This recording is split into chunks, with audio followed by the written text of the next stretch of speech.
Arte era un término que se aplicaba en la antigua Grecia a todo tipo de producción que se hiciera con destreza, es decir, que se realizara de acuerdo con unos principios y reglas establecidas, por lo que las obras de un arquitecto respondían a esta definición, al igual que el trabajo de un carpintero o de un tejedor o un escultor. De este modo, podemos ver cómo es que en Grecia el concepto era diferente respecto a las ideas que tenemos en la actualidad. Para poder practicar las artes no era necesario la habilidad física, sino intelectual, es decir, entender las artesanías en cuestión. El concepto griego de arte agrupaba las bellas artes, pintura, escultura y arquitectura, y oficios manuales juntos. ¿Por qué? Porque era una producción de destreza, independientemente de que se utilizaran materiales, instrumentos y técnicas totalmente diferentes. Todas ellas pertenecían al mismo rango. Se cree que en la antigüedad, bellas artes era conocido como artes imitativas o míticas. Las funciones imitativas llevaron a Platón y Aristóteles a establecer una relación entre la poesía y las artes visuales, en un concepto general, en el que el arte imitaba a la naturaleza o lo que ésta pretendía ser. En ese tiempo se pensaba que la poesía era un don divino y que las artes visuales eran un logro humano. Los griegos pensaban que la poesía no era una producción material, ni que se regía completamente por leyes, sino de ideales individuales, la creatividad y la inspiración. Además, los griegos eliminaron a la poesía del arte y no la consideraban, ya que la consideraban su antítesis. De igual forma, decían que era un factor espiritual de un nivel superior que solo podía proceder de los dioses. Decían también que se acercaba a la filosofía por el hecho de tratar de un conocimiento elevado hasta llegar al punto espiritual relacionándolo con seres divinos.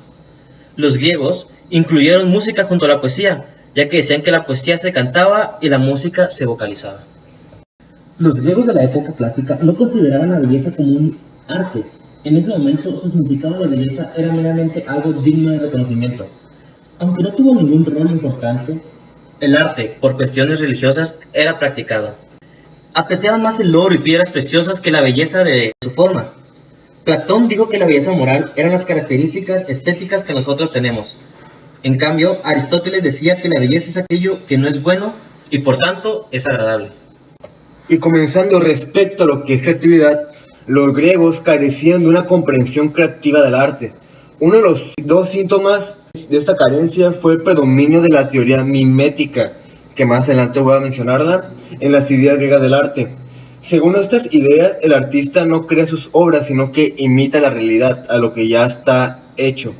El segundo síntoma fue la búsqueda de cánones en el arte, que son las que definen el conjunto de relaciones que regulan las diferentes proporciones de las partes de una obra, ya hacen esto en las artes visuales. No valoraban en sí la originalidad en el arte. La producción artística se entendía como algo rutinario. Los griegos sostenían que solo aparecían en ella tres factores, que es el material, el trabajo y la forma, donde los materiales son regalos de la naturaleza.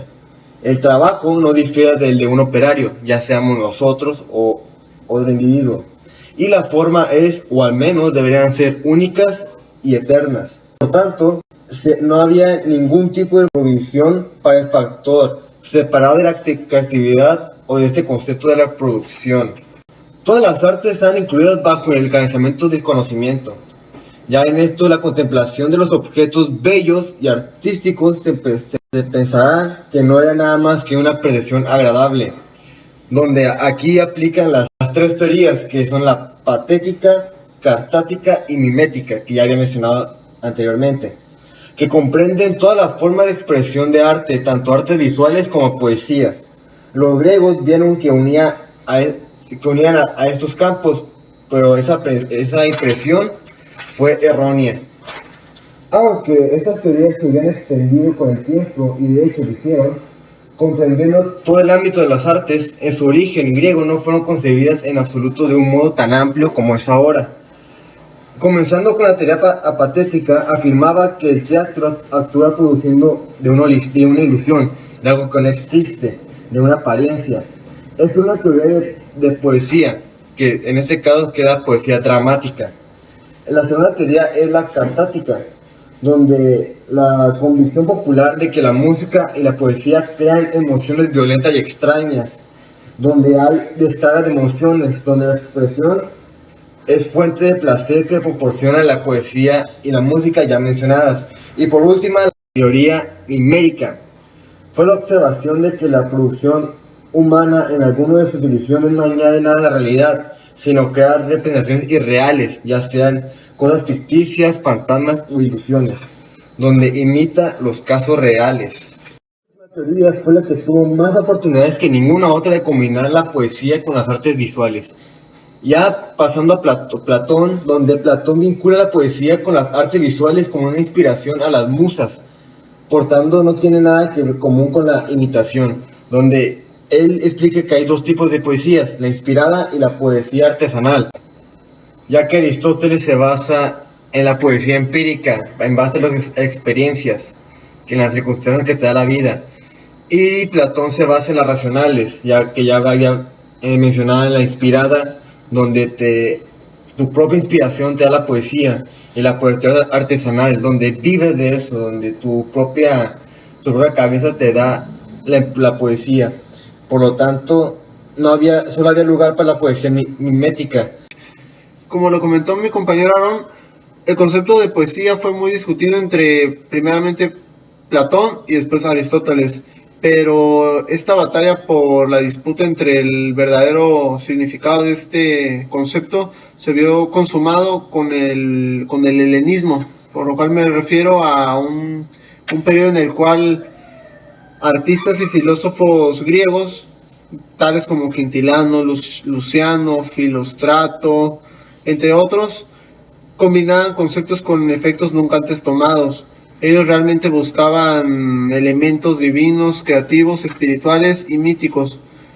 Por ejemplo, Calístrato, en el siglo III, él estipulaba que varias de las razones por las cuales las personas que realizaban trabajos con sus manos era por gracia divina, o que les habían dado habilidades natas para elaborar sus trabajos. Tiempo después, este helenismo fue incrementando la subjetividad de la poesía. Se pensó que era muy subjetiva, tenía relación mucho con los sentimientos, con las experiencias de vida, etcétera, y de ahí empezó un nuevo concepto de arte, y es cuando la poesía se empezó a aproximar a ella.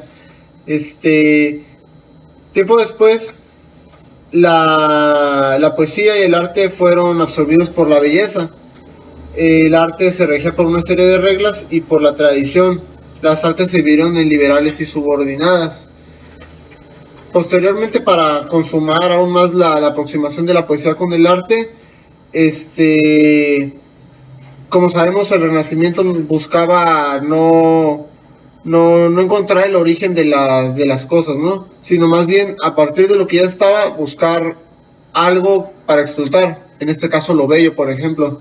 El arte y la poesía se fusionaron a tal punto de que una se complementaba de la otra, y es de esta manera que, digamos, empezó a manejarse de manera paralela estos dos conceptos. Tiempo después se vio viendo el hecho de que la poesía tenía algunas cosas muy distintas a las artes visuales. Por ejemplo, la poesía es muy indirecta, mientras que las artes visuales eran muy directas. Las artes visuales eran concretas y gráficas, mientras la poesía se basaba en muchas abstracciones.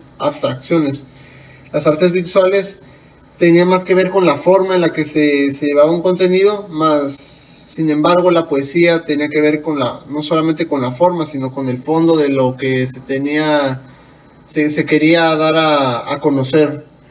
Entonces, como conclusión, podemos determinar eso, que inicialmente el concepto de poesía fue establecido. Tiempo después fue disputado entre Aristóteles y Platón por saber qué era realmente la poesía. Se fue aproximando un poco hacia el arte, y al final, debido a la naturaleza de cada una de estas dos cosas, se está en duda con respecto a ver si realmente son muy apegadas estos dos conceptos.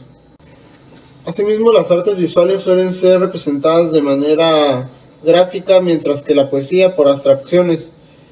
En cuanto a estructura, las artes visuales suelen tener en relación a la forma, mientras que en la poesía al fondo.